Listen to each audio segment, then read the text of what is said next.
Assalamualaikum warahmatullahi wabarakatuh. Perkenalkan, saya Selin Hardianti Roma Alwi, mahasiswi Universitas Muhammadiyah Surabaya, Prodi Manajemen semester 7. Di sini saya akan membahas bagaimana sih pandemi COVID-19 ini mempengaruhi bisnis retail atau merubah perilaku konsumen retail. Adanya pandemi COVID-19 ini tak bisa dipungkiri bahwa membawa dampak pada kondisi perekonomian dan tentunya juga akan merubah perilaku masyarakat, yang mana akhirnya mempengaruhi pola konsumsi masyarakat. Hal ini tentunya juga berpengaruh pada tingkat penjualan bisnis. Ada beberapa kategori produk yang memang peningkatan permintaannya semakin tinggi, ada juga sejumlah kategori-kategori lainnya mengalami penurunan. Pandemi COVID-19 ini mengakibatkan banyaknya penutupan tempat usaha, sehingga membawa dampak pada pengurangan karyawan, baik PHK maupun status dirumahkan. Efek tersebut membawa dampak pada sektor retail, tak hanya sektor retail besar yang menjadi korban, namun retail kecil pun juga mengalami penurunan daya beli masyarakat. Wabah pandemi COVID ini sedikit banyak mempengaruhi daya beli konsumen. Salah satunya adalah turunnya pengunjung pusat perbelanjaan hingga 50%.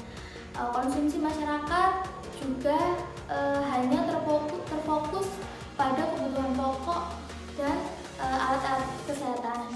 Sektor lainnya seperti pakaian, perlengkapan elektronik, dan kosmetik seperti ramen. Nah, menurunnya penjualan ini di sektor tersebut terjadi seiring dengan menurunnya pendapatan sebagian kelompok konsumen. Selanjutnya, bagaimana dan di mana konsumen membeli selama pandemi? Menurut saya, melihat data yang ada tergambar dalam situasi bisnis virus corona ini membawa perilaku konsumen mulai berubah. Berikut ini adalah perubahan perilaku konsumen yang terjadi saat ini. Yang pertama, yaitu konsumen cenderung fokus pada harga. Dalam situasi normal, konsumen biasanya mengutamakan nilai ketimbang harga. Namun di saat krisis seperti ini, saya melihat konsumen memerlukan alasan yang lebih kuat untuk membeli suatu barang atau suatu produk dengan harga yang lebih tinggi. Yang kedua, yaitu pola belanja konsumen terpusat pada jenis produk tertentu. Nah, semenjak kemunculan COVID-19 ini, terutama semenjak social distancing diberlakukan, masyarakat cenderung membeli kebutuhan-kebutuhan pokok dan apapun yang dibutuhkan di rumah mereka.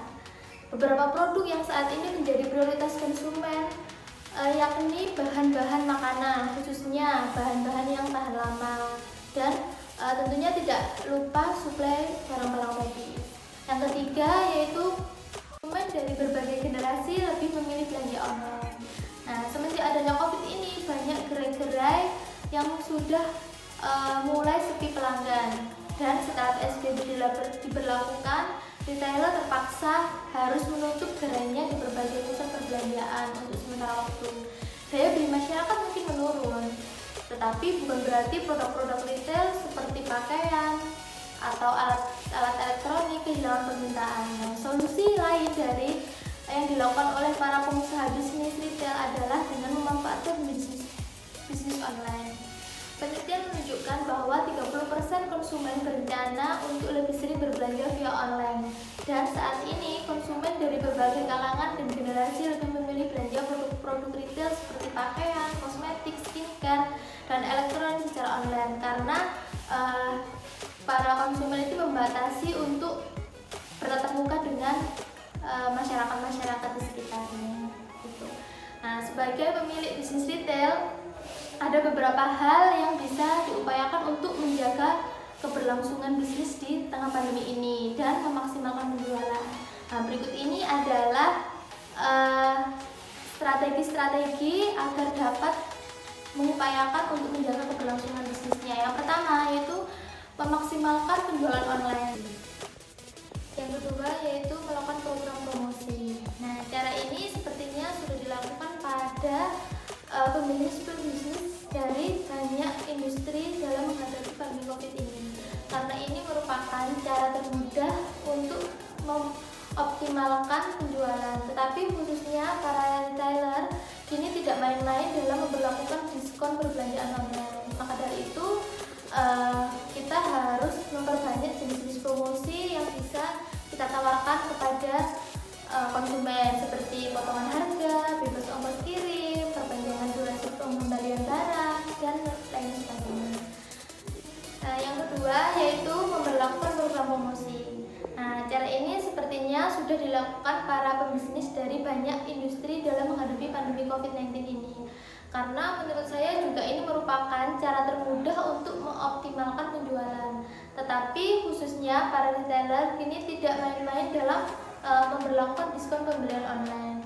Maka dari itu kita sebagai pebisnis juga harus mempromosikan tawaran-tawaran yang lebih menarik, mungkin potongan harga, bebas ongkos kirim, perpanjangan durasi pengembalian barang, dan masih banyak lainnya.